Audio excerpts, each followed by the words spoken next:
You know, we talk about the deep state, we talk about the globalists. Inflation versus deflation. Well, I mean, Here at Mar-a-Lago. I'm baffled that this isn't front page news. Do you guys support a specific political party, or do you dislike both of them? Oh, it worked like a charm on you guys. Let's go, Brandon. What is up, everybody? How are we doing?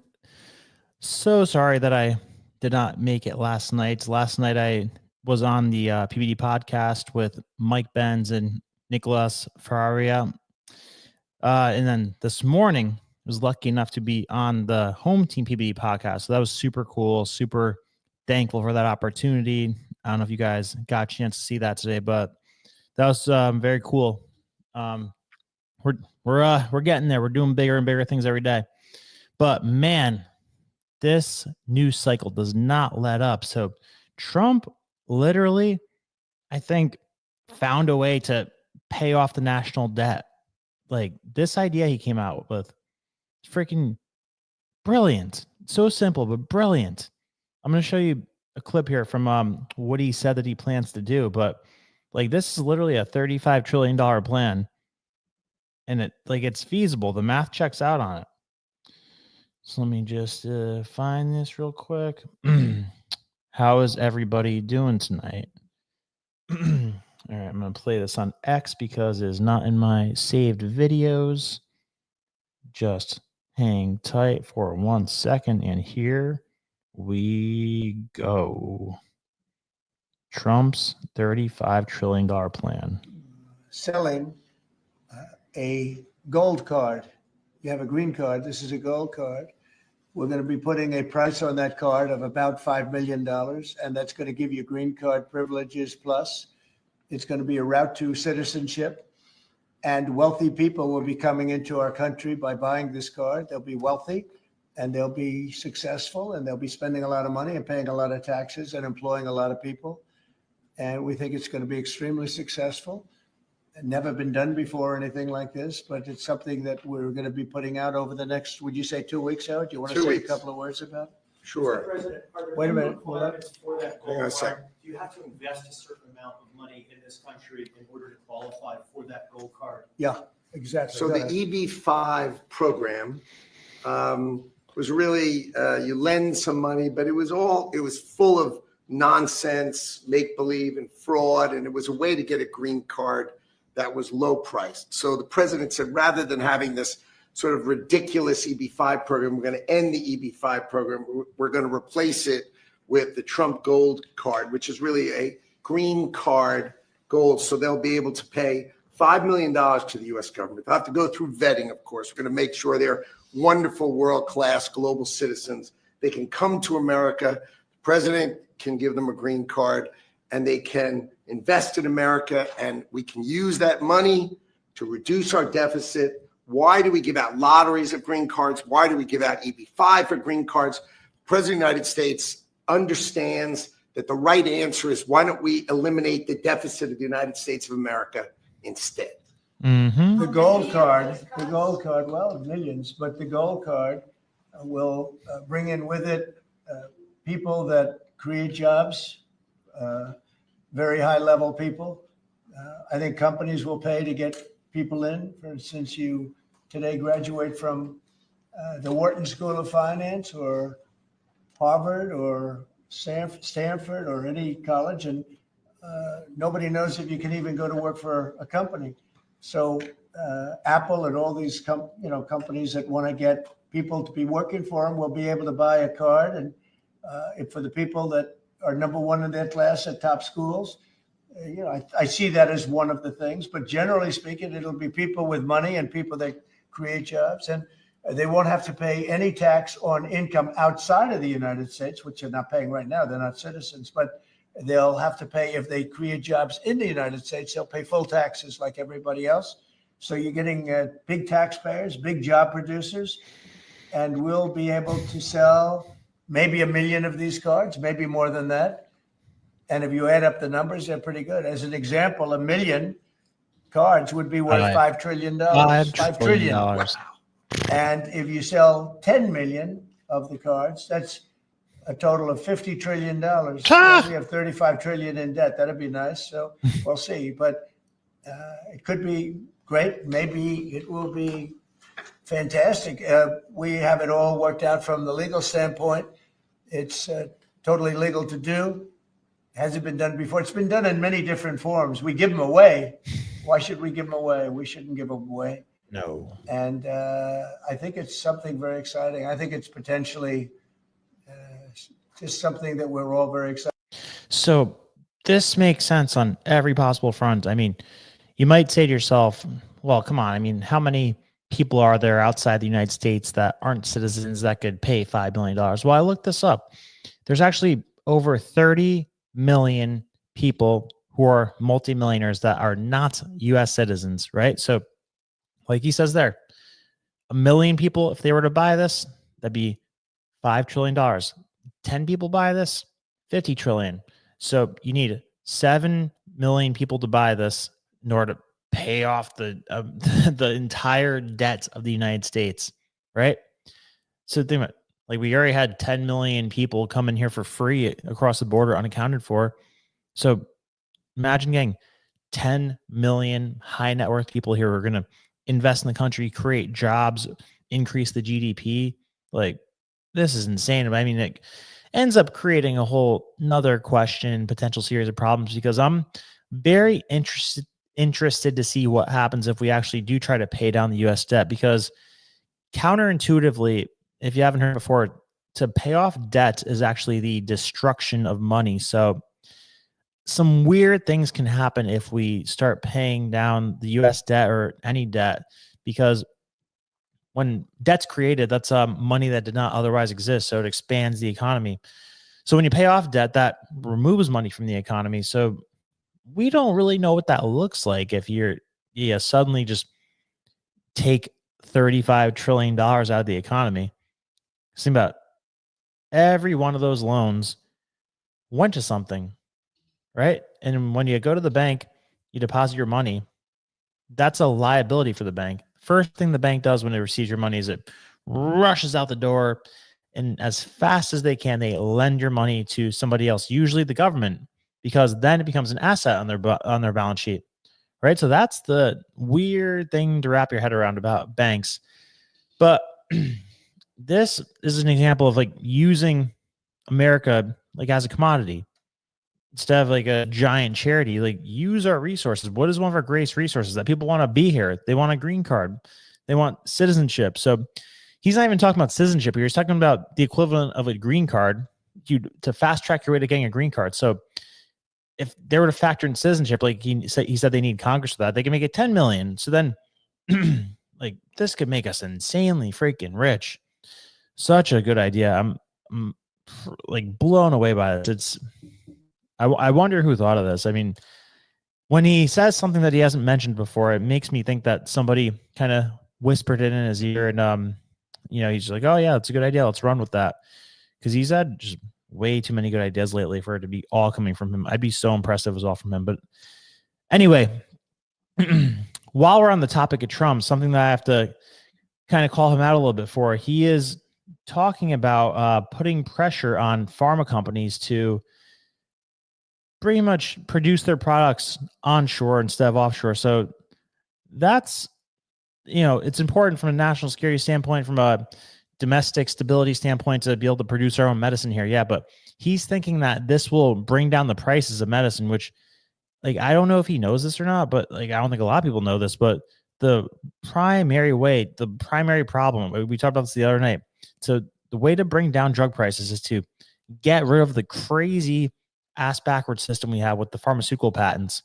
Like I said the other night, when you create a drug, you get 12 years of market exclusivity, sometimes up to 20 years. And then if you slightly tweak the product, you get up to 40 years of market exclusivity. So I used to work at a place like this, and won't say the name. I mean, if you really want to know, you could look at my LinkedIn account. But this place, it was a pretty new company. It was like maybe like 10 years old or something.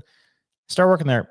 This place, they had so much money, they built a giant building in the middle of the city I lived in, New Haven. They reconstructed the highway just so that it had an exit that went up into the building. right? Said this company sold one product. It was for a rare blood disease, and it cost like $100,000 per treatment, right? And the primary focus of this company was to keep their patent so that nobody else could make this product. Lots of companies knew exactly how to make this product that saves lives from this rare blood disease, but nobody else was allowed to. And then like a year or two after I started working there, everybody starts freaking out like, oh my God, we might not get our patent extended. Oh my God, like the whole company will collapse if that happens. And like these people are so weird that like the executives, they'd have this like trophy looking thing on their desk with like the vial of the medication inside of it. Like it almost reminded me of when John Bolton had that grenade from USAID that was like a token of honor or something. So they all just proudly had this vial of this rare blood disease treatment that costs $100,000 per treatment. Like I don't even know how the average person pays for that. Like you're just a debt slave permanently. So that was the primary focus of everybody. Everybody freaking out. Are we gonna get our patent extended? Are we gonna get our patent extended? No. And I'm working global security for them. So they do end up getting their patent extended. And the way they did it is that they ever so slightly tweaked the medication, called it a new name, and said like, oh, this is a new medicine. So this is a new patent, right? So that's how the pharma world works. They spend the vast majority of their time and energy into lobbying the government and protecting their patent. And I showed you the charts the other night, the thing called the patent cliff. These things just literally go off a cliff. Like the price of it goes down by 90% when other companies are allowed to produce the same product. So like, this is not capitalism. This is not free market. This is like evil to the highest extent.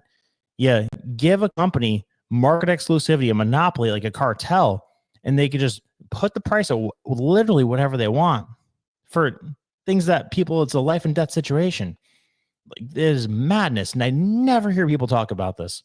So I really hope that Trump catches wind of this, because either he doesn't know about it or he's, I don't know, maybe hesitant to talk about it, which he's not hesitant to talk about things, especially things that are common sense. Like, you know, make it a system where if you're the first one, you get revenue from a company that makes the same thing for a set amount of years. Okay.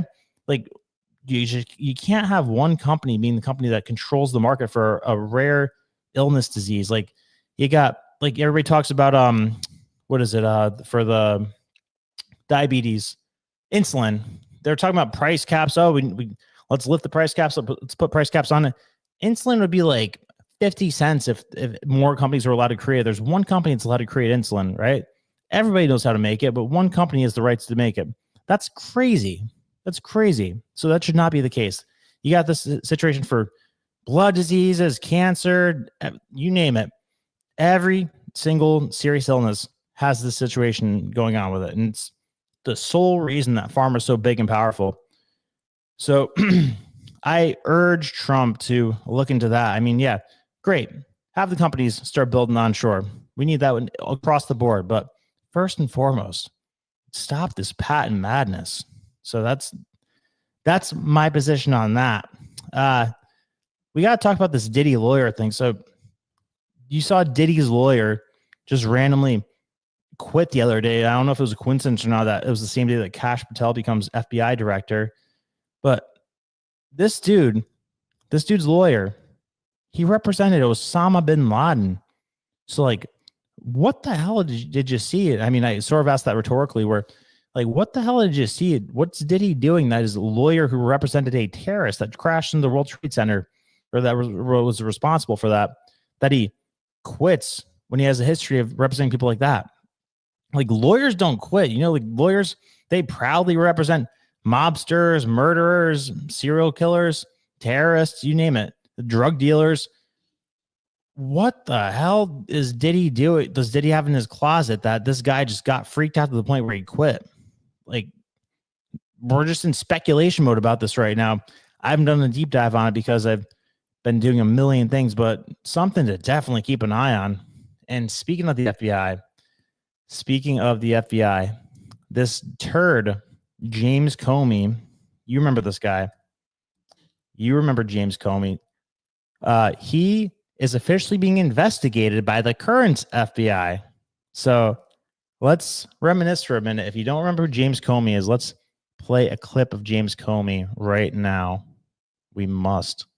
Let's check out how he's going to be feeling about this. Any other if Donald Trump is reelected? Are you concerned that it may get a test unlike any other if Donald Trump is reelected? I mean, when you think about a second Trump administration, what do you think the implications would be for the FBI? Oh, serious. And for the Justice Department and the FBI, because Trump is coming for those institutions.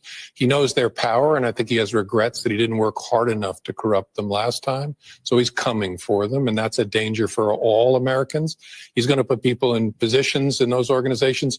He didn't have all stars the last time. He'll have the bottom of the barrel this time, but people who will want to do his will, and that should worry every American. This election matters. Because of a reason like that, people have to participate. You cannot sit on the sideline. I don't care how you feel about Joe Biden, you must vote for him because the consequences on the other side are too severe. Oh, the people voted all right, Comey. Well, the people voted all right. Let's see. James Comey. Let's see what they are saying about this guy. All right, let's go. Daily Mail. 40 minutes ago, FBI Director Kash Patel starts purge of undercover James Comey agents who infiltrated Trump's campaign. Whoa, this campaign or the last campaign? The FBI is beginning an investigation into an alleged accusation against former FBI Director James Comey after a whistleblower accused him of using female honeypot agents to infiltrate the Trump campaign. An agency whistleblower reveals details of the scheme, accusing Comey of launching an off-the-books investigation into Trump's campaign in 2015 to Washington Times reporter Carrie Pickett. Details of the operation was revealed in a protected disclosure of the House Judiciary Committee in 2024, according to the Times. 2 female FBI undercover agents were drafted to infiltrate Trump's 2016 campaign as honeypots, the report noted. The term honeypots refers to the undercover agents feigning romantic interests with individuals within an organization to gain access from a specific target. The whistleblower said in the disclosure that Comey's personally knew and personally directed the operation, even though it was off the books.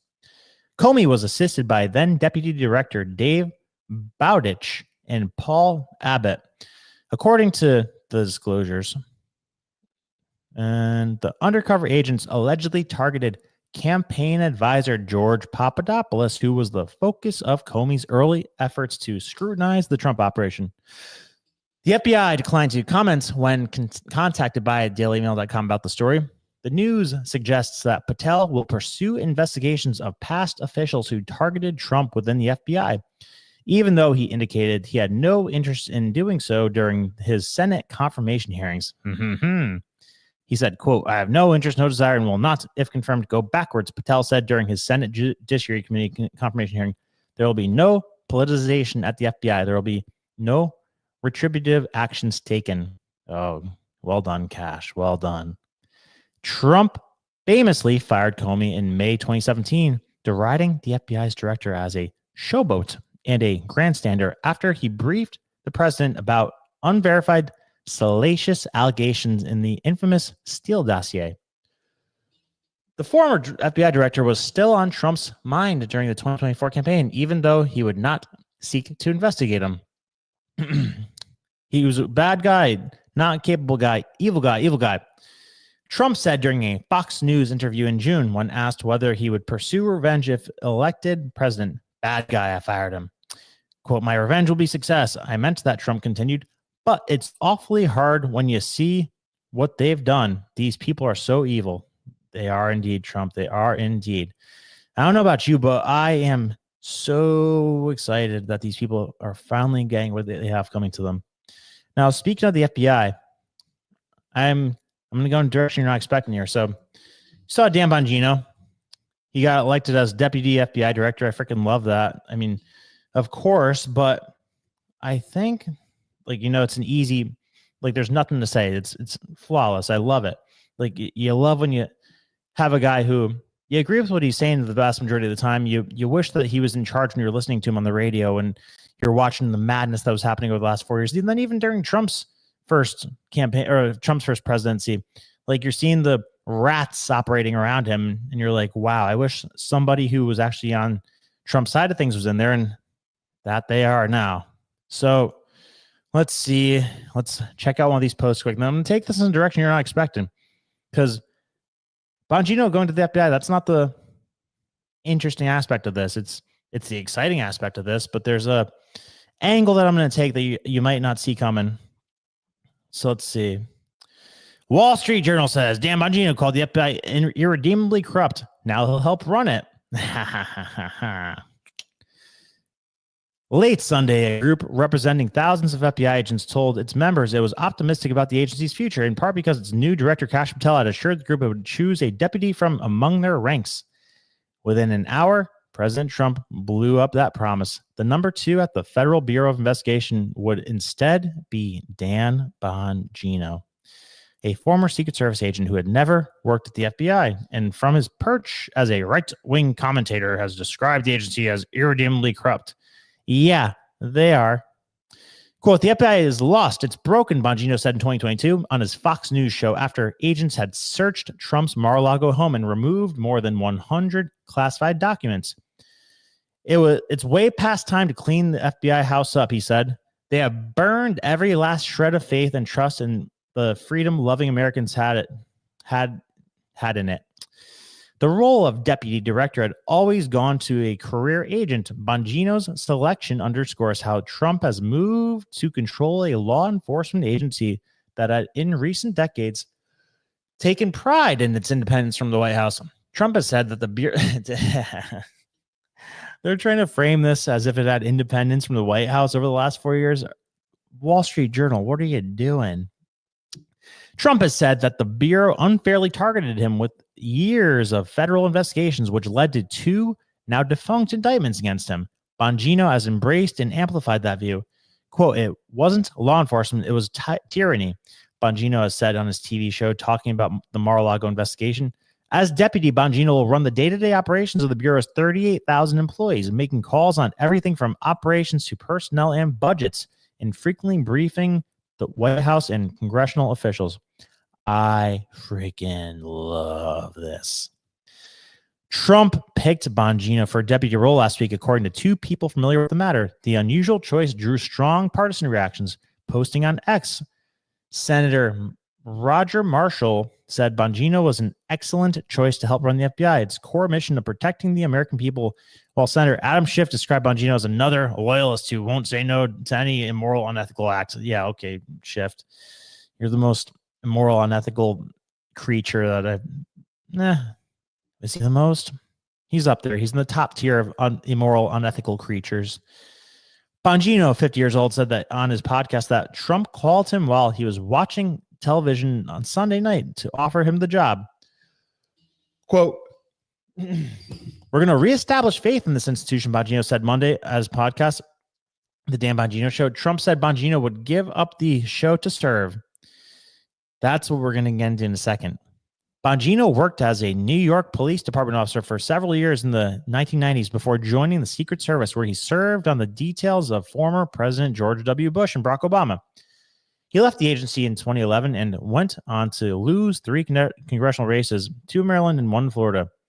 Running as a Republican, his success in punditry, however, exploded, and he was chosen to replace radio host Rush Limbaugh in the same coveted time slot after the commentator's death in 2021. Some of Bongino's most recent comments suggest he would embolden Trump's most brazen instincts. In a February 11th episode of his podcast, Bongino said Trump should ignore court decisions with which the president disagrees. Who's going to arrest him? The marshals? You know the guy, marshals, blah, blah, blah. All right, so we see where this is going. They're trying to paint him as like this crazy guy who is just going to listen to Trump no matter what. I mean, good, honestly. I hope so. Like you're going to act like that wasn't the case over the last 4 years. And this is a moral, ethical guy who has principles. Anybody who's listened to Dan Bongino, I haven't listened to him every day over the last few years, but there was a time in like 2018-ish, 2018, 2019, I was pretty much listening to him every day, and he's a good dude. Don't know Kash Patel that well.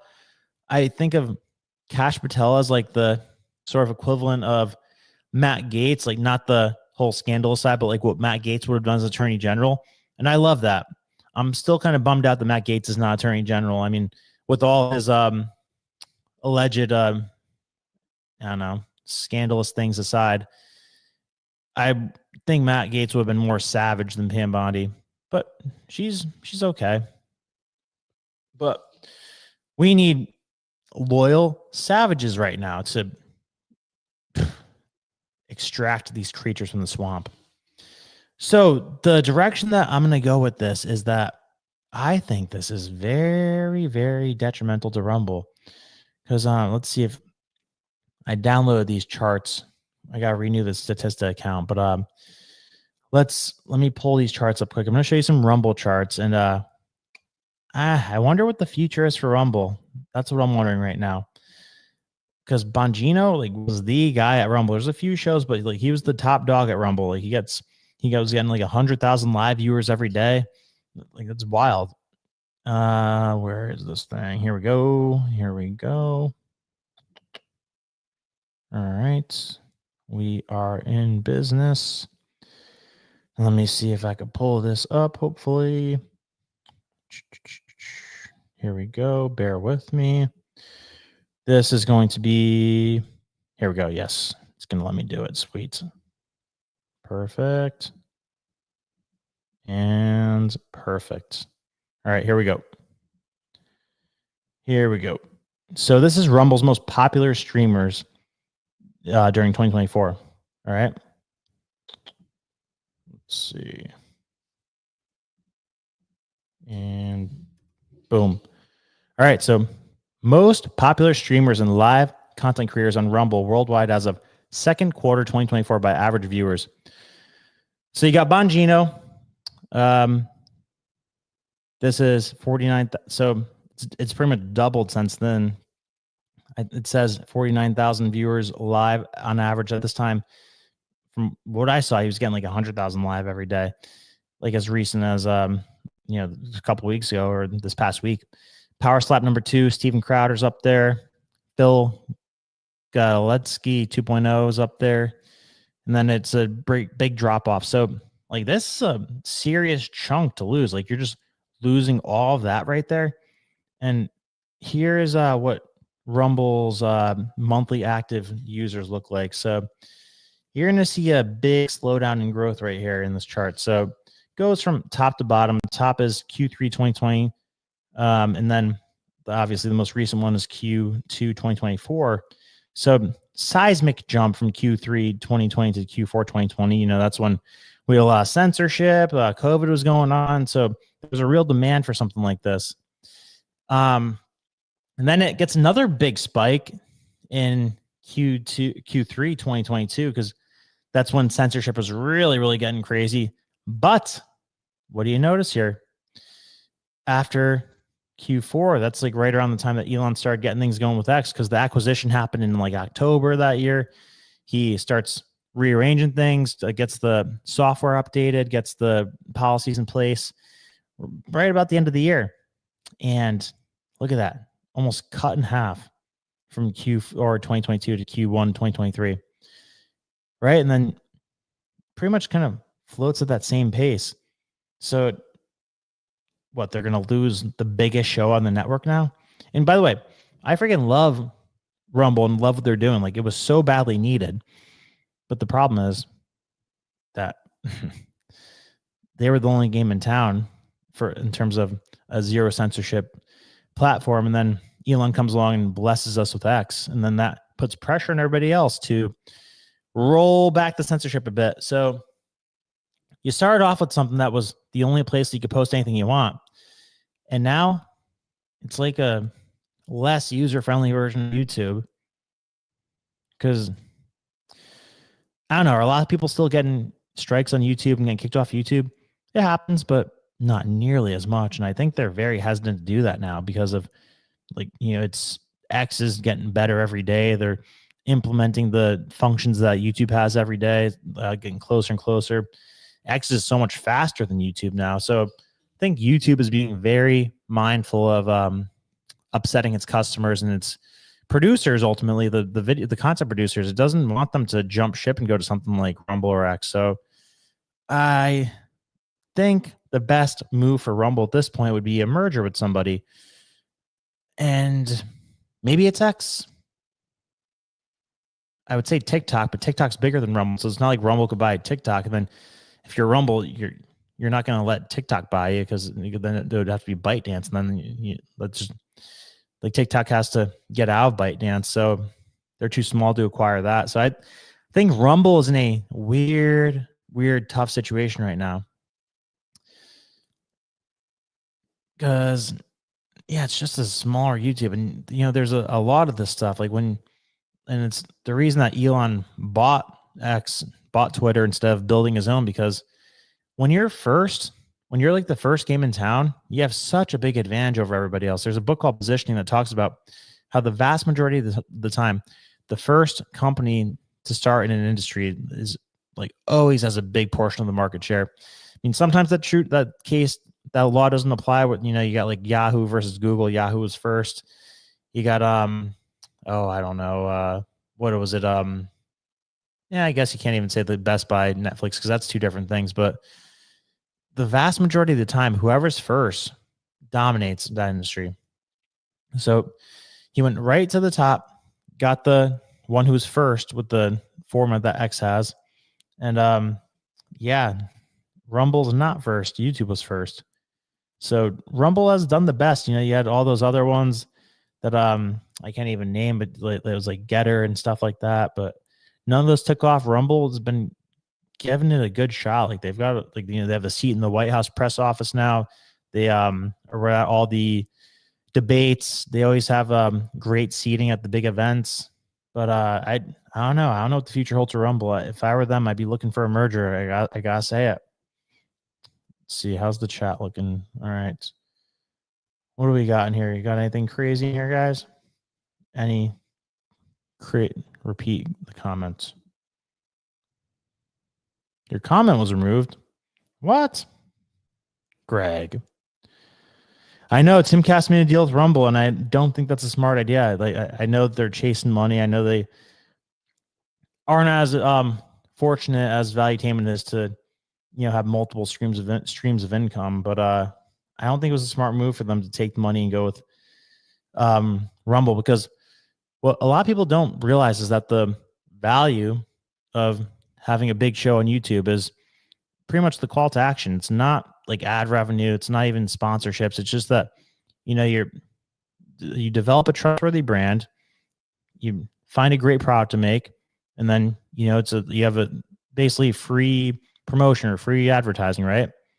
So, and if you have a good product, then it's going to be a thing that lives on, and it's going to be a repeatable thing. If you have a shitty product, then people aren't going to trust you, and it's going to be a dwindling thing.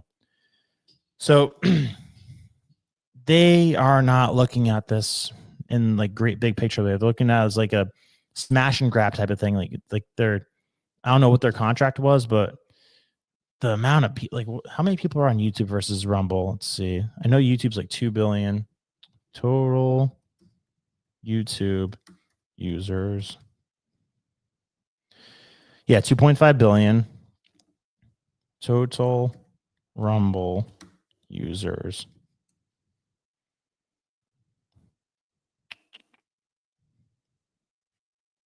And it doesn't even come up. Well, maybe that's because Google is what I searched in. Let's try Yandex. Let's try Yandex. So, users on Rumble. There we go.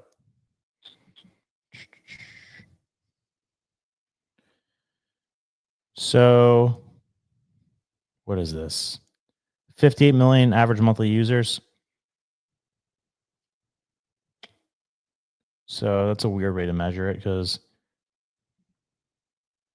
YouTube did not measure it that way. Here.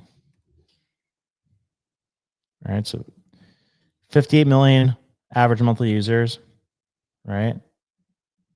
And yeah, 2.5 billion monthly active users. So what the hell is that? That's like, what did I say? 58 million?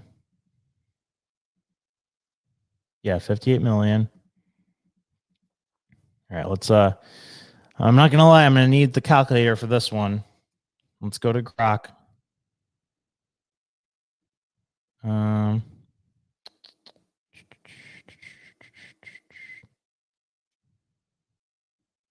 many? What is 2.5 billion divided by 58 million?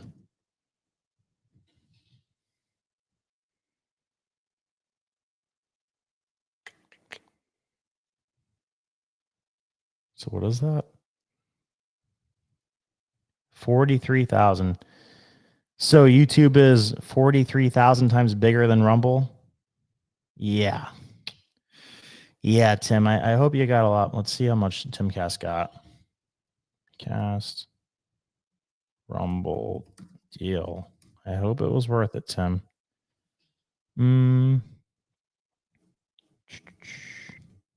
Does it say? It looks like it doesn't say. It doesn't say. Not a smart move, Tim. But anyway, we have more things to talk about, like the Pope. The Pope that has been ever so critical of what America wants is not doing well. So I don't know how many people are in here are Catholics. I was raised a Catholic. I consider Catholics and Christians the same thing, but I do not consider it a good thing that we pretty much elected a woke Pope. No, Humberto talks about this a lot more than me. He's much more deep into it. He talks about how the Cardinals were going through a weird phase where they were feeling very virtue signaling and wanted to be inclusive. So they hired a Pope or picked a Pope that never should have been Pope. And they're tired of his nonsense. So let's see. What is going on with this guy? Hospitalization. What is not that. Pope. Pope.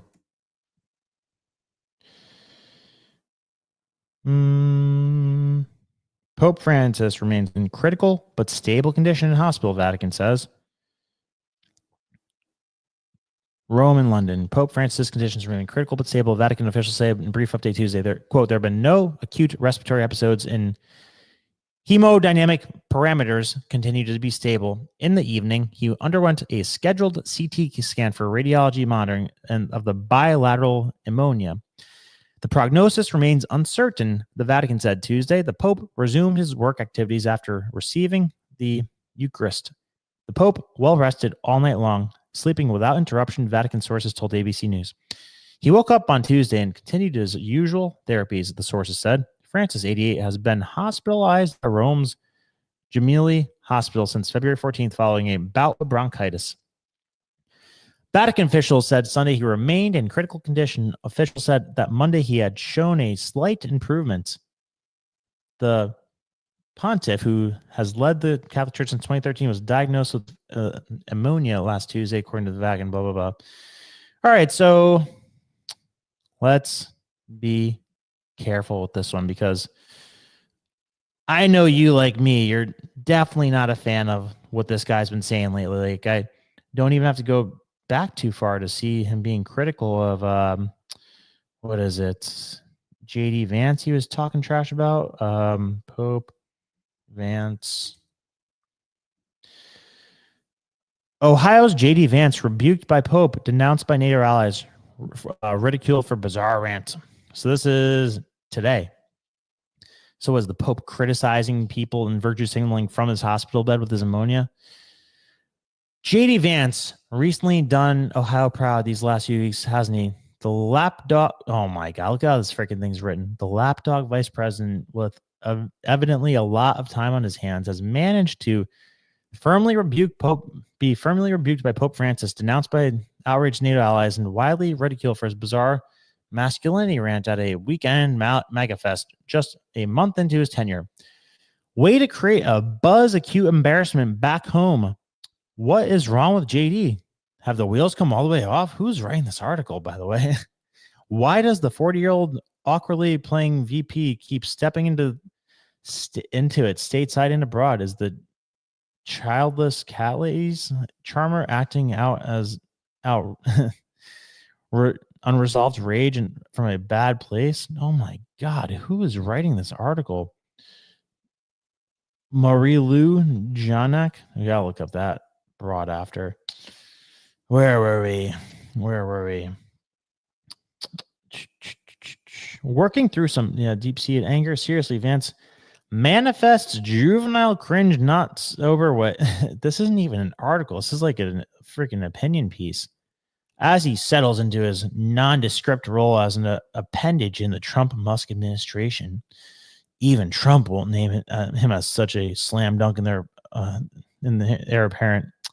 Not good. Shut up, lady. For a supposed Ivy League intellectual, Vance sure spouts stupidity on the regular. Honestly, you got to be really off base on Catholic theology for the Vatican to correct your twisted take on love with descending priorities as justification for mass deportations. All right. This Pope has been a disgrace to the Catholic Church, totally going against the vast majority of principles that the Catholic Church believes in, and sticking his nose where it really shouldn't be. Like, who is this guy to criticize the policies of the president on national security?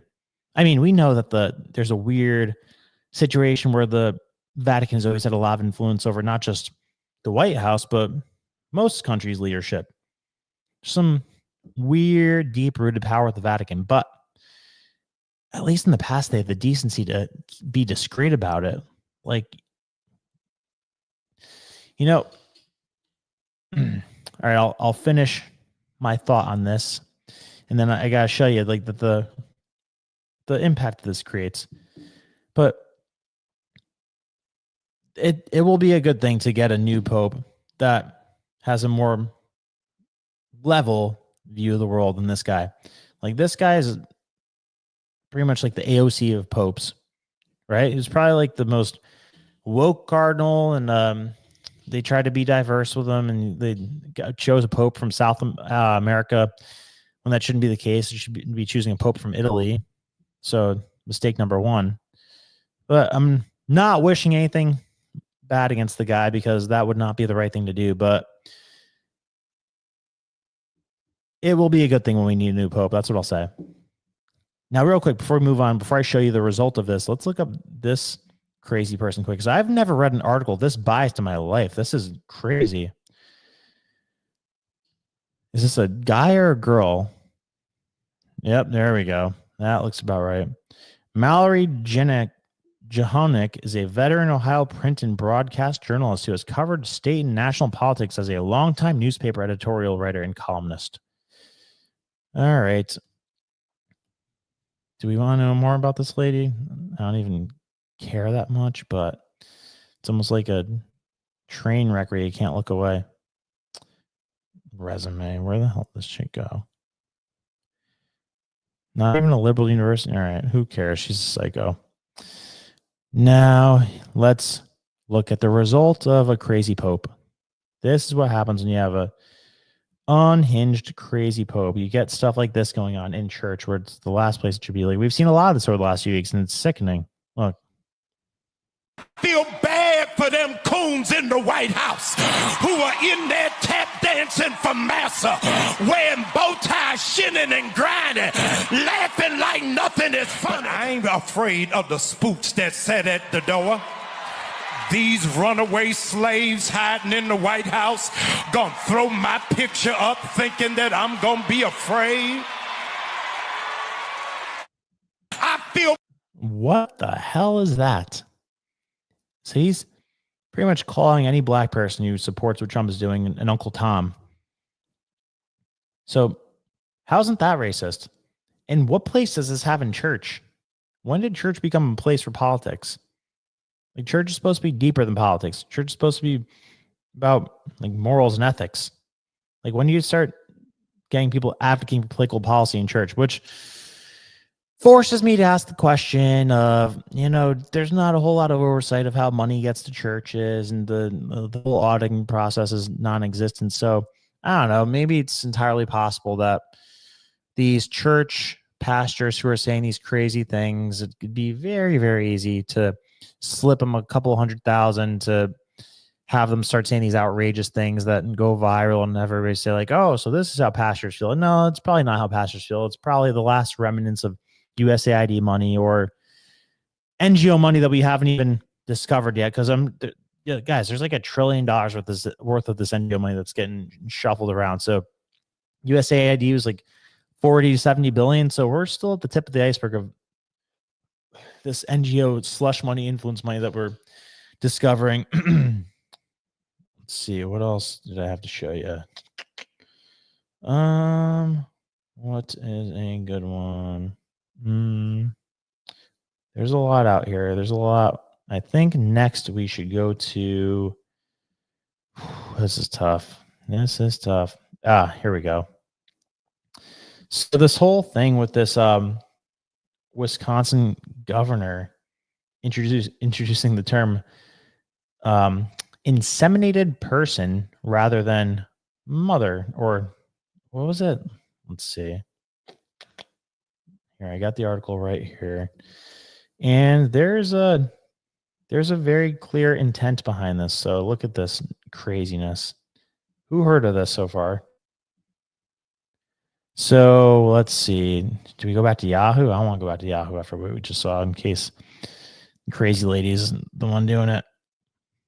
Let's get some Fox. Wisconsin governor proposes replacing the term mother with inseminated person in state law. Wisconsin budget proposal recommends changing paternity to parentage and father to parent in certain parts of the state law. Wisconsin Governor Tony Evers, a Democrat, is facing backlash for introducing a budget recommendation that changes the word mother to inseminated person and paternity to parentage in certain parts of the state. The Evers administration's budget recommendation for the 2025 through 2027 fiscal period advises several other generated terms to be changed as well. References to wife or husband are changed to spouse in the proposal. In other places, the word father is changed to parent, and mother is swapped for the phrase parent who gave birth to the child. The budget was introduced by a state Senate Joint Committee on Finance on Tuesday. Wisconsin radio host Daniel Dahl noted the language change in the post on X, calling it beyond parody. Senator Mike Lee, Utah, commented on the post, writing simply red flag. The government, I wonder if this guy has kids, by the way. Let's check that quick. Does Tony Evers have kids? Let's go back.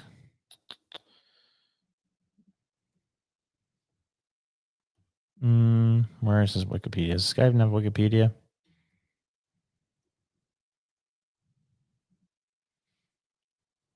All right, no. All right, let me look it up on Grok then.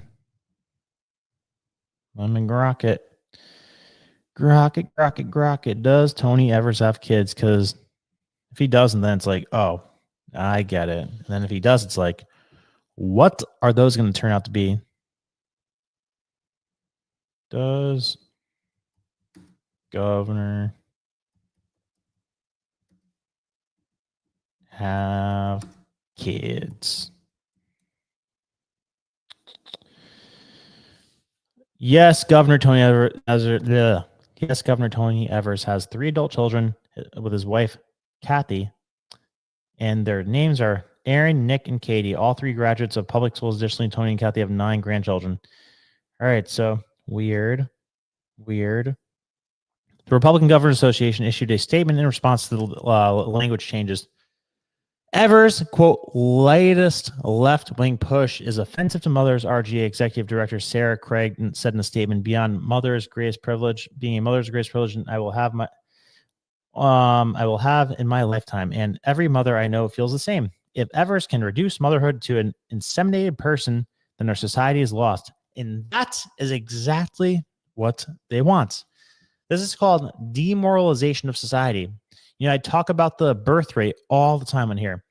It's not a coincidence that the birth rate's gone from like 5 women per children in the 50s to 1.7 children per woman today. That's one, because of the cost of things, which is totally controllable.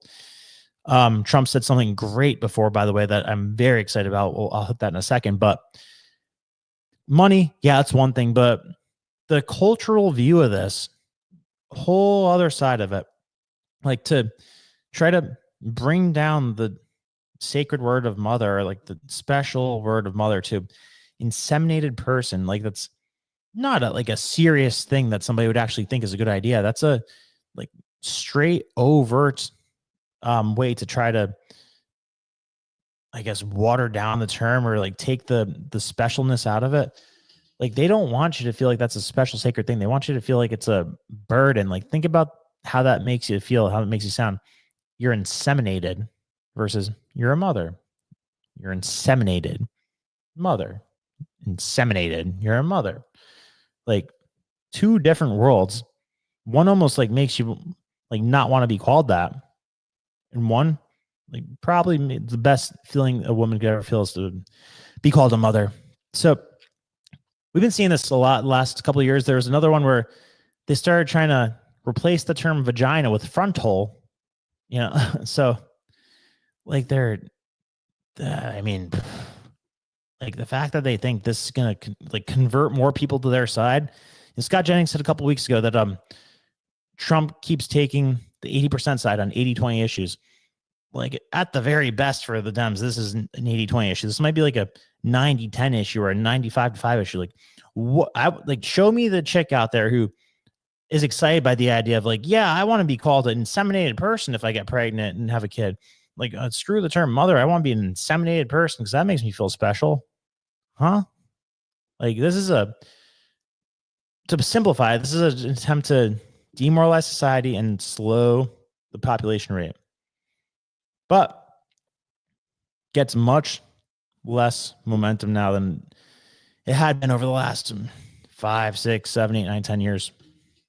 So shut that shit down wherever you see it. Like, you know, call this stuff out, mock it. I mean, this is why we have to have as many people as possible running for local city council, local politics, because a lot of stuff like this slips through the cracks if you don't have the right people in those positions. And it's often very swamp creatures that make their way to those positions. Because, you know, you don't have to be a talented person to run for city council.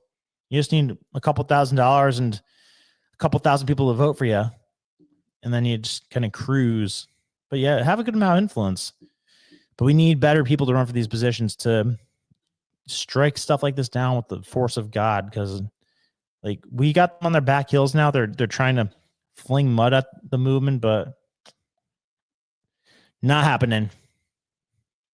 Not happening. Let's see. We're about an hour in. Let's do one more.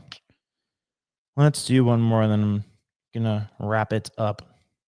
I have gotten no sleep this week, guys. Oh my God. Like Brazil last Sunday through Wednesday night, get back at like midnight Wednesday night, work the next morning, catch up on things. We do Unusual Suspects. I think, no, we didn't do it that Wednesday. We did it Friday. We had a podcast on Thursday, catching up on shoots and everything. Then Saturday, CPAC. Sunday, slept like for 12 hours. Catch up on things. And then like, yeah, this week has just been insane. The amount of stuff we had going on, but I freaking love it. I love it. That's why they say do something that you love, because it gives you a real extra boost of energy when something you love. Like if it was something that I hated that I had to expend this much energy on, never last a freaking day doing it. But I love this beyond belief, so I'm happy to do it. Beyond happy to do it. What should we hit before we go? There are a few good things. Let me see. Let's take a look at the notes. The old notes. Maybe I'll just read some comments. Yeah, let's read some comments. Have some quality time. Jim says, Brandon, you should take Adam's spot on PBD permanently. Jim, I agree. If you want that to happen, guys, all you please, like I mean, I love you guys to death. We have a really strong thing growing here. If you feel that way, hammer that comment section on the PBD podcast with that exact statement. That will make that more likely. If I could ask you one thing, I want to be permanently on the podcast. So hammer that comment section with that exact statement and you'll make it increasingly more likely because at VT, we give the people what they want. So help me make it happen. Thank you, Texas woman. You're the best. KK, thank you. Yeah, hammer that comment section with Brandon. Because, so Adam does serve an important role in the show because he's the heel. Like, in wrestling or in entertainment, you need the hateable guy. And, behind the scenes, I'm friends with Adam and everything. He's a cool guy. He's a good heart. But on the show, he just acts so douchey. I mean, I think he leans into it a little bit because he just has accepted that that's his role. You got to have somebody like that on it. And we really don't have somebody like that on Usual Suspects who's the hateable person. I think we do need that because that makes it like a good versus bad thing, like where you're cheering for one guy and you're hating on the other guy. So I think that's an important thing. But these are Jessica Traveloff. I feel like that I would recognize that person if I saw them. Who's Jessica Traveloff? Jessica Traveloff. Oh, gotcha. Yep. Fox News, annoying lady. Yep. Good call. Good call. Texas woman. You are right. No, I don't need that. You don't need the hateable person. Yeah. Well, hey guys, I mean, I love you for saying that. Like I said, the best way to, thanks, Wave God. Yeah, the best way to help make that happen is to hit the comment section with that. Even right now, go over to that podcast and light up the comment section with that, and it would have a bigger impact than you would expect. I'm telling you, because BBD does read every comment. I can tell you that. He's big on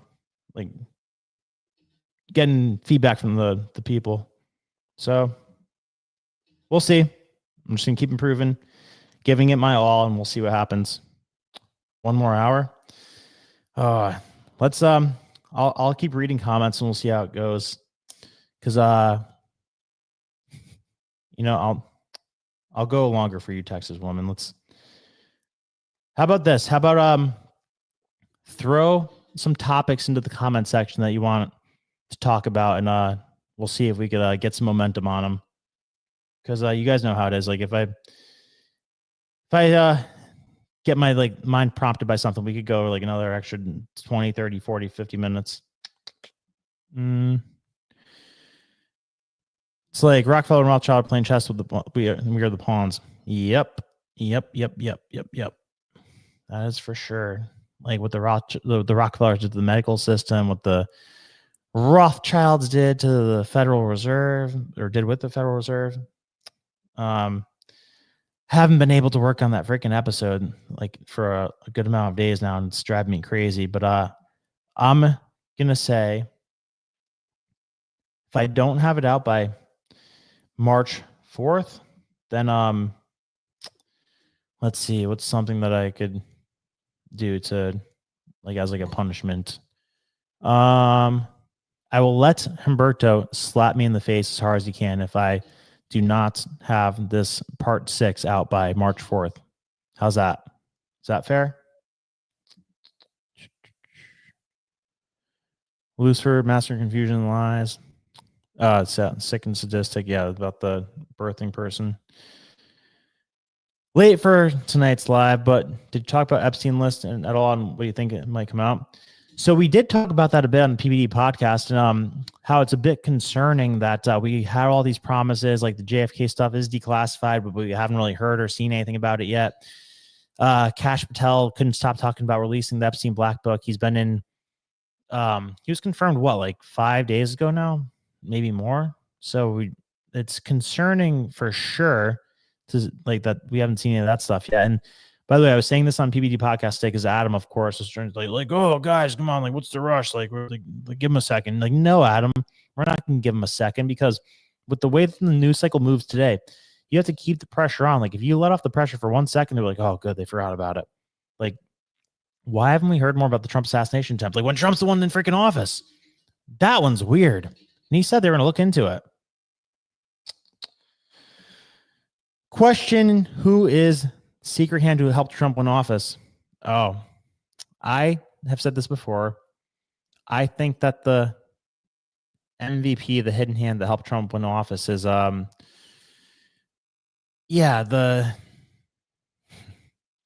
Israel related things helped him win office, which there's this weird thing that goes on, like where, like there's a lot of power behind that. And then there's a lot of power behind this whole, like New World Order, globalist type of thing. So, and it seems like they have a conflicting interest with the interest of Israel because, but then again, at the same time, people like the Rothschilds have like a long ass history of like kind of funding both sides of a situation. So they're tight with both sides, and then they kind of just let it play out and see who ends up pulling away and then jump on that side completely and obliterate the other side. So might be some of that going on. Some of the deepest, darkest theories say things like Trump was like just like playing us this whole time. And it was a thing where it was like fake resistance against him because if you have somebody who's a martyr, then the people don't question what he does, and he could like slip in things that somebody else would never be able to get away with. I don't think of it that pessimistically. Like I feel like I have a pretty good track record of being right on people when I kind of assess them, like whether or not they're a good or bad person. And I've always had good vibes from Trump. So I'm not there at all with what people are saying, like they're like what the Fuentes types say about Trump. But yeah, I'd say Israel's the MVP for Trump winning the election. Because there was like an element of like the hidden hand wasn't quite holding them down as hard as it was before. Like, what is it? Washington Post decides not to endorse candidate. LA Times says that what was it? They regretted endorsing Kamala before the election, or the election was even over. Like, you had a lot of outlets and people saying things that they wouldn't have normally said that are either neutral or in favor of Trump. What about Vinny Barron? What are we talking about here? Is that topics you want to talk about? Starting after you get sworn in. What got released today? The Epstein list? What are we talking about here? Well, let's just say that I am not that afraid of a Humberto slap, but also I know that I'll get this thing done faster if I create negative incentives. Like, so if I always do this all the time, if I want to like rush myself to get something done, I'll like make a bet with somebody where it's like super unfavorable to me if I lose the bet. And the only way I lose the bet is if I don't get the thing done by a reasonable time. So it's one method, that's for sure. So we just did that one. Did that one.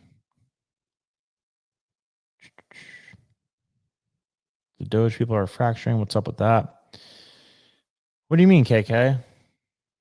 How are Doge people fracturing? Thank you, Texas woman. I see it occasionally too, but the more the better. The more the better. But that's the great thing about the market. If the market likes you, then you'll be rewarded. If the market doesn't like you, then you'll fade away into nothingness. So the best way I see fit to be on the positive side of that is just to keep improving every day and work as hard as I possibly can. And then let the chips fall where they may. Bro, he knows you're a stud. He keeps you close. Thank you, Wave God. Thank you. Yeah, Denise. Adam literally just talks in a circle. Roop, roop, roop.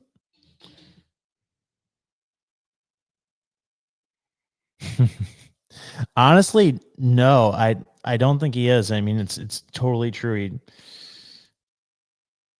Because I mean, it's not like Adam's actually making a point when he says get to the point. He's always just like saying something that doesn't need to be said in order to get to like he spends 2 minutes kind of saying nothing.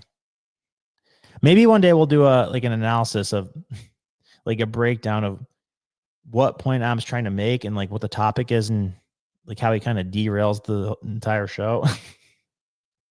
No, he's great. Cash called out the Federal Reserve. Woo. Oh, did he really? Let's see. Let's see about that. Man, so much is happening. I miss stuff like this. Cash Patel. I can't type today. Patel Federal Reserve. Where did he call them out? What are you talking about? Where is this? Who said that? GSXR. What are you talking about? Where do you call it the Federal Reserve? I don't see it. All right. What else we got? They could use a fifth. I mean, hey, Amy's great too. Amy did a great job today too. I mean, unfortunately for me, I think it would probably make more sense for like if they had to choose a fifth, it would probably make more sense for them to choose her since there's already 4 dudes in the show. In terms of mixing it up with an alternative view, it'd probably make more sense for her to get thrown in the mix. But if that's the case, couldn't happen to a better person. So it's whatever. Like I said, chips will fall where they may. All I could do is keep improving, keep working hard, and can't be mad at the outcome if I work as hard as I can and improve as much as I can. Yeah, because then you literally did everything you could do. So you can't get mad if you did everything you could do. If you didn't do everything you could do, then you have a reason to get mad and feel regretful about it. So that's if anybody ever has a hard time giving something their all, that's a good way to look at it. Like if you give something your all and it doesn't go your way, you know that you did everything you can. But if you didn't give it your all and you don't get what you want, then you are always left wondering what could have been if I gave it my all.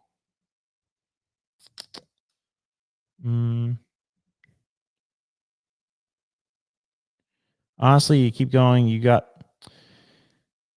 too much knowledge to be a third or fourth string guy.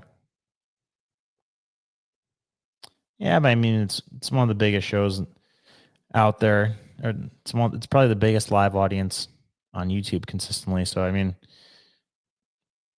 I would be honored to be a consistent third or fourth guy on there. And I mean, like Pat is just like the freaking best.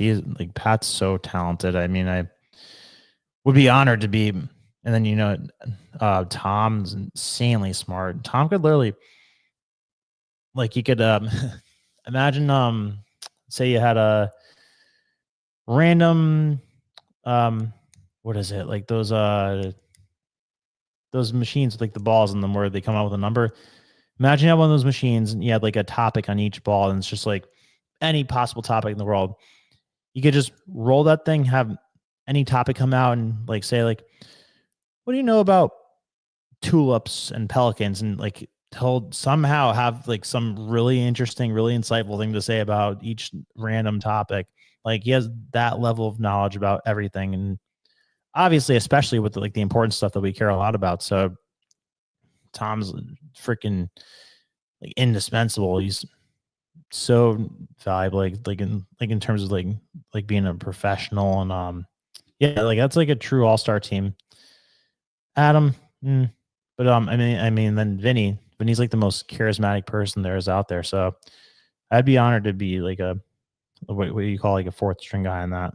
It's totally fine. Then do my thing here because I love doing this. This is great reps for me too because in addition to interacting with you guys and getting to know you better, this is also great repetition because I mean it's not like an easy thing to do to stream for an hour or two every night and like I don't know, like have things to say that are like worth your time to hear. Like, I'm not going to come on here and just like talk nonsense. I know a lot of people do that, but I try to like bring some information or end up saying something that is like leaves you with the takeaway of like, oh wow, I would not have heard that anywhere else. So we'll see. Saw news that Comey is being investigated for his honeypot schemes. Yep. Yes, indeed. That coming to him. I also want to see James Clapper and what's his name? That other demon. What's his name? John Brennan. John Brennan. Talk about like the epitome of evil.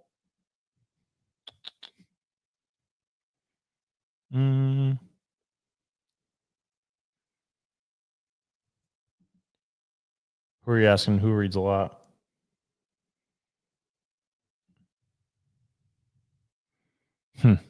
Thanks, Christine. She says, me, Vinny, Tom, PBD, all good vibes, high quality people. Adam, not my fave, but I tolerate him. Amy's okay, but you would be much better. Thank you, Christine. I appreciate that. I only meant that because you alone taught us so much, bro. Thanks, Wave God. That means a lot to me. And just wait until I can't say anything about it now. But I have a exciting new twist coming soon that is going to be very cool. I'm very excited about. And if you say you've learned a lot now, then like this will be like a 3 out of 10, and what we're going to do in a couple weeks is going to be like a 9 or a 10 out of 10. So stay posted for that. Exciting things to come. I know everybody loves Vinny. Who is Texas woman asking you if they read a lot? Saw news that Comey's being investigated. Who are you talking about, Texas woman? Brennan?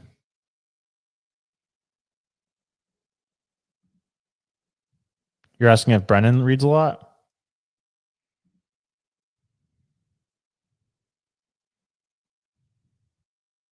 No, I didn't see that. That's terrible. But what was weird about Elon is that whole Grimes tweet where did you see the tweet where she tweeted out saying like I need you, Elon, I need you to effing acknowledge my calls and texts. Our child's in the middle of a dire medical emergency and is going to suffer permanent impairments if you don't respond. I mean, I don't know what the hell that was happening at the same time as the Ashley St. Clair thing, but like, what does that mean, that she did not have access to the money needed to do a medical procedure? Because that would be crazy. I mean, I give Elon a pass for doing things like in the maybe not best possible way with the kid stuff. Big time pass because of the good that he's done for humanity, and like he's just wired and driven that way. But if one of your, I guess call it baby mamas, doesn't have access to adequate resources for emergency medical procedures and you're worth 500 billion, that's a terrible freaking look. We don't know if that's the case, but I mean, like, what else do you deduce from that tweet? Oh, okay. You're talking about PBD. Yeah, PBD's read like thousands of books. Yeah. So, I mean, I might have read over 1,000 books too now. I read like probably one book per week, which is part of what I'm going to be incorporating soon into what we do. Hint. But yeah, no, reading's a freaking superpower. Like, I haven't come across, or let me say this differently. The vast majority of people that like are super impressive with the amount of stuff they know are big time readers. And I always say that curiosity infinitely much more powerful than IQ. Because, like, I feel like every book I read, it's like I'm a different person after. Like, I have like a whole inventory of new stuff to either talk about or lenses to look at things through or like angles to approach topics through. Yeah, it's like a magical thing. This is this weekend at CPAC, I think. What's that? Oh, the video of X. No, I did not see that.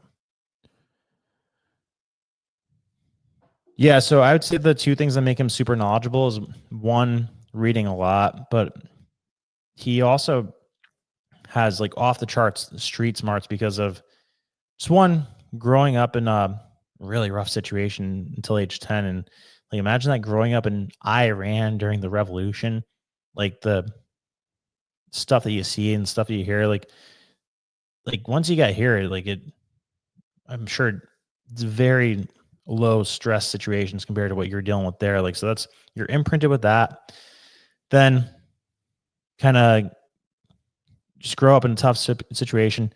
And you get into sales, which sales like develops the hell out of you from a communication, social standpoint, and like in terms of reading people, developing speaking. And you know, he was also a like super active public speaker. Like he's done thousands of live speeches or talks in front of audiences. So that's another big thing. And what else?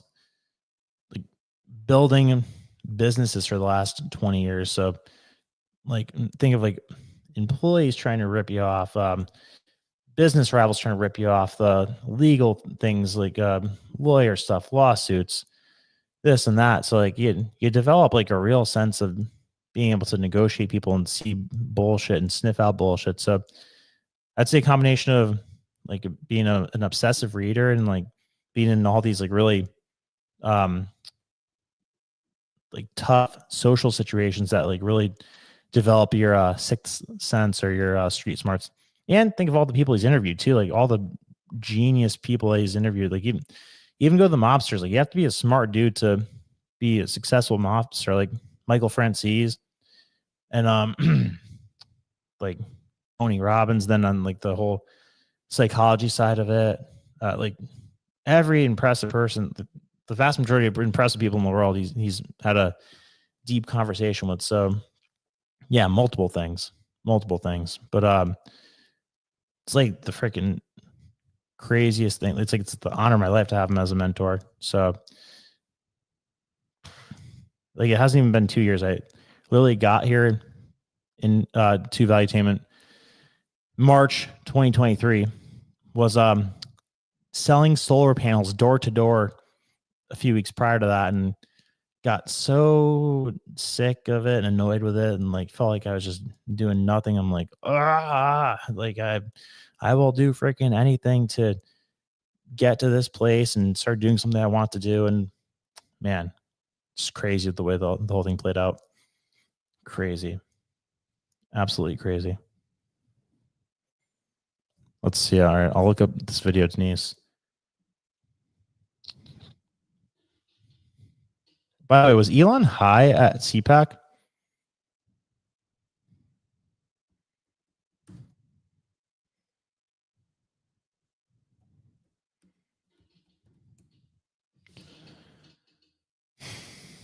Video of Elon Musk walking away from Sun viewed 10 million times. Here it is. We don't have too many, but that one is a good one. Now, I watched this rocket come down about 3 months ago. And I thought it was crashing and somebody on the phone. All right. I mean, it's an 11-second clip. I mean, for all we know, you could have just turned right back around and been like, "Oh, come along, buddy." And give the guy a break. Like he brought his kid all the way there. He didn't have to do that.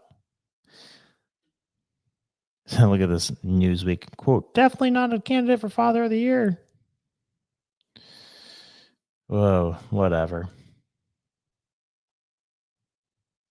I think he's trying. I think he's trying to make up for shortcomings in the past.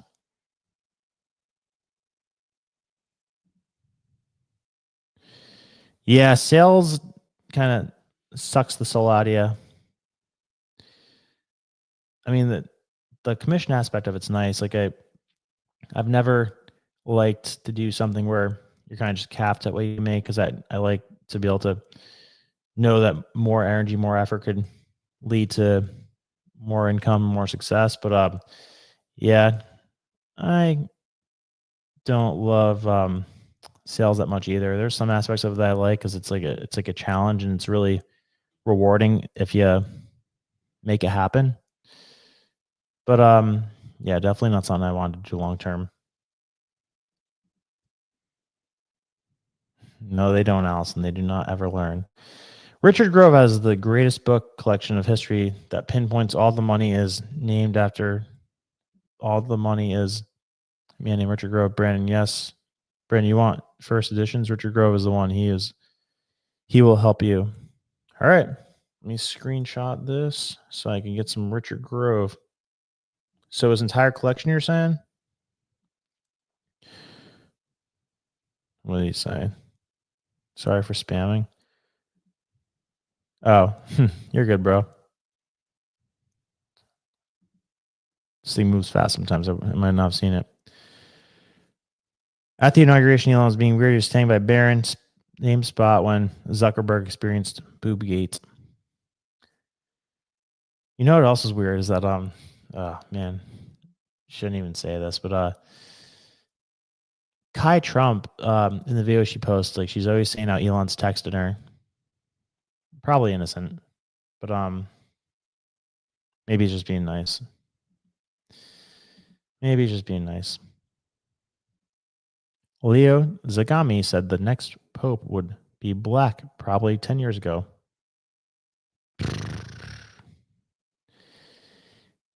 Maybe if this one didn't go so badly, but I don't think they get away with that now. Like this pope that we just had, that was like the Obama of popes. Or I said this pope that we just had. This pope that we have right now, who is perhaps in the last inning, is like the Obama of popes.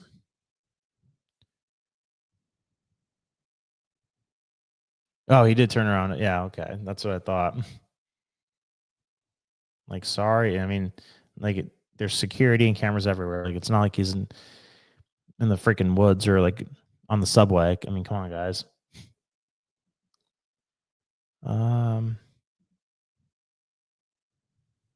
Oh, thank you, Nafi.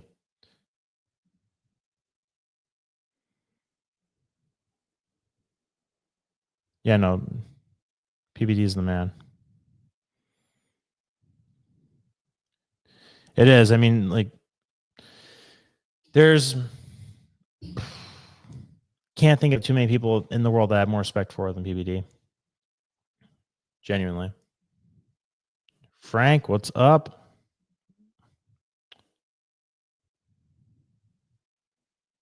If you watch all angles of the Elon videos, see him stop every 5 to 10 feet to make sure little X is behind him.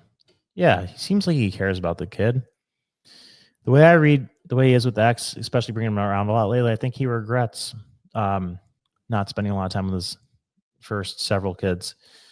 And I don't know if you saw the Unusual Suspects the other day, but when I was kind of the only one who was trying to defend Elon a little bit, I'm the only, well, me and Amy were the only non-parents on the show, but I feel like the fact that his firstborn son died right away of sudden infant death syndrome, can't imagine what that does to you. And it's got to have like cause like a level of detachment where he just buried himself in his work and didn't let himself get like emotionally connected to the following kids the way that he might have without the death of his firstborn son.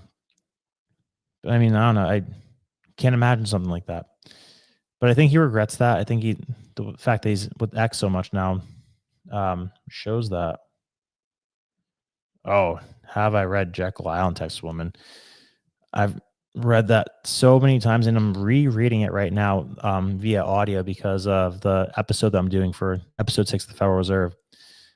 That is probably like the best economy book out there that anybody could read because of the way that's written. Like it's so much, like it explains the economy, explains the Federal Reserve, explains like red pill history. 10 out of 10 book. And funny story, when I first read that book, it was like maybe 7 years ago.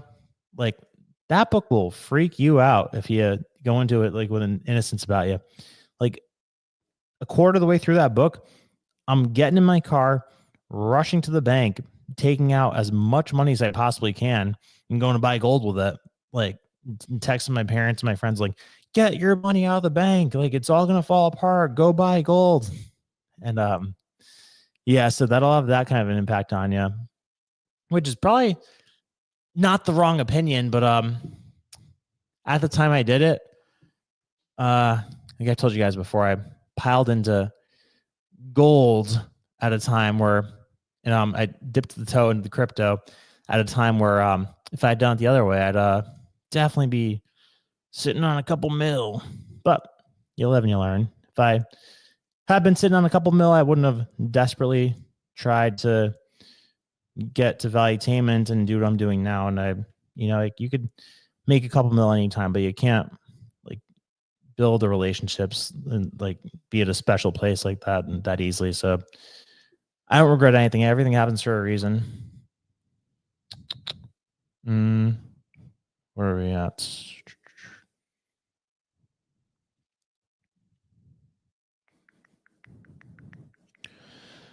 Let's see. Only Birch Gold.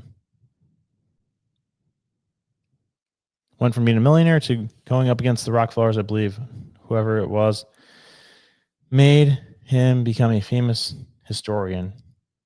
You're not talking about the Knickerbocker guy, are you? So the part of the story that I'm telling in this part 6 that the stock market crash of 1907 was total BS. And that was, the crash in 1907 was the basis on which they advocate for the Federal Reserve. I don't want to get too deep into why it was BS because it's something that somewhat complicated, but also a good chunk of the next episode. Oh, Texas Woman. You haven't read the book? Texas Woman. Ah, man. I want to tell you guys so badly about what I'm going to do in a couple of weeks. But let's see, what is it? I will be able to tell you. Wait, hold on, let me check something. I might be able to say what I'm going to do. I might be tripping right now. Because what I'm going to do might have been promoted today on the podcast. Am I tripping? Let's see. I might be able to tell you what I'm going to do. Let's see. Just 1 second.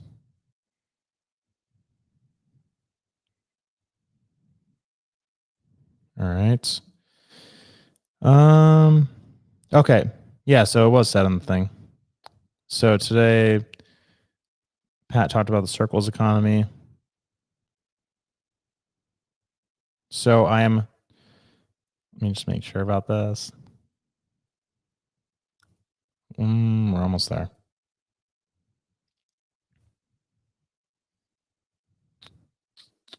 Yeah, so circles economy, I'm next. I'm going to start a book club, and the first book I think is going to be The Creature from Jekyll Island because I think that's an important foundational book for everybody to read. So that'll be in exactly 1 week from now, I believe. So we have that to look forward to. It's going to be sick. It's going to be the greatest book club in the world because I've read a couple hundred books and I want to tell everybody in the world about them, and especially the most important parts. So if you love really cool information and don't have the time to read a whole book per week, then this will be a good place for you because I'm basically going to like breeze through like the key things to know from these books in the course of a week, and then do one per week. First one, Creature from Jekyll Island. So there you go. You got that to look forward to. I'm looking forward to it.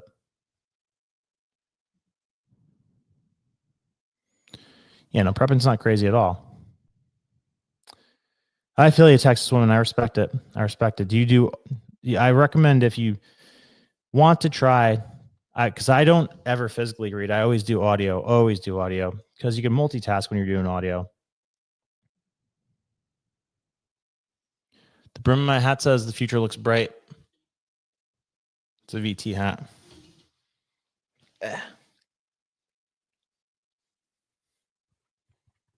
The future looks. Oh, didn't mean to do that. Future looks bright. Ah.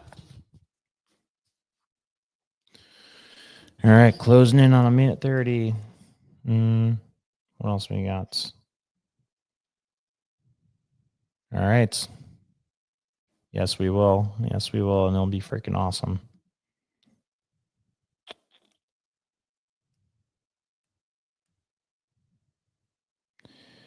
Everybody should prep to some degree. What do you think will happen in the economy if there's no gold in Fort Knox? If the gold's not in Fort Knox, I think it's somewhere else. I mean, I think it could be like an Area 51 thing where, what is it? Like, that's just the place that draws a lot of attention by design. Because, like, think about the trick as old as time that, like, the CIA and the smart people have always used is the sleight of hand trick. Like, make something super noticeable to where everybody's looking at it and then do things where nobody's looking. So I would not be surprised if Fort Knox was just a place that was, like, built to look all super secure. There's a lot of lore and legend around it, and they never do the audits, and there's all the speculation.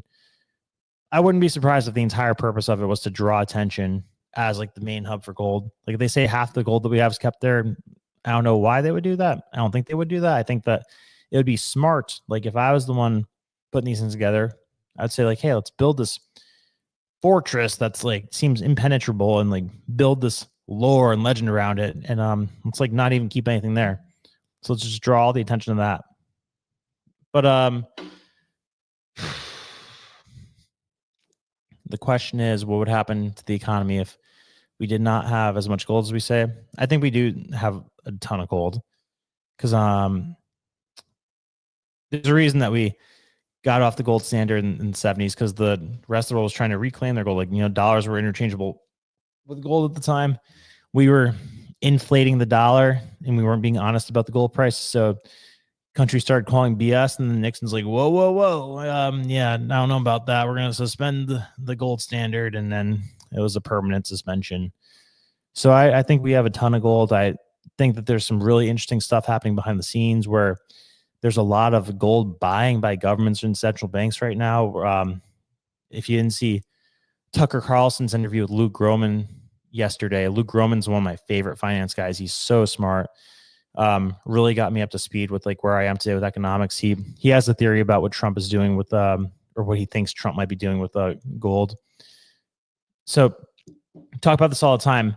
The U.S. government prices its gold at $42 an ounce when the price of gold is $3,000 an ounce right now. So we could literally, like, suddenly have an extra $700 billion overnight if we just priced our gold at market value. So it's guys, I'm just realizing that I could literally have fun doing this all night if one, I didn't have to wake up early tomorrow, and two, didn't barely sleep last night, because I get off the podcast last night, find out that I'm going to be on the podcast today at like 9:00 last night. I find this out, and I'm like, whoa, okay, I have to do as good as I possibly can. So, I prep and study for that, make sure I have something to say about anything I might be asked about. Barely slept. And today was a freaking grind for a lot of reasons. Like, it was one of those days where you just have, like, something urgent to do every couple minutes. So did not eat, did not get to work out yet. Got a few things to do. So I'm glad we got a good hour and a half in today, but I do have to go. I hate to say goodbye, but I will definitely be back on tomorrow night. Thank you, KK. Love you guys. Appreciate you too. I know, Denise, I'm terrible with goodbyes. I hate to say goodbye. All right. Well, guys, until next time, as always, if you want to have a one-on-one conversation, get to know each other better, and like that, you can find me on Connect. Yes, Connect Brandon Cita if you want. But either way, I appreciate the hell out of you guys. Love you. See you tomorrow night. Peace. You know, we talk about the deep state, we talk about the globalists. Inflation versus deflation. Well, I mean, Here at Mar-a-Lago. I'm baffled that this isn't front page news. Do you guys support a specific political party, or do you dislike both of them? Oh, if it worked like a charm on you guys. Let's go, Brandon.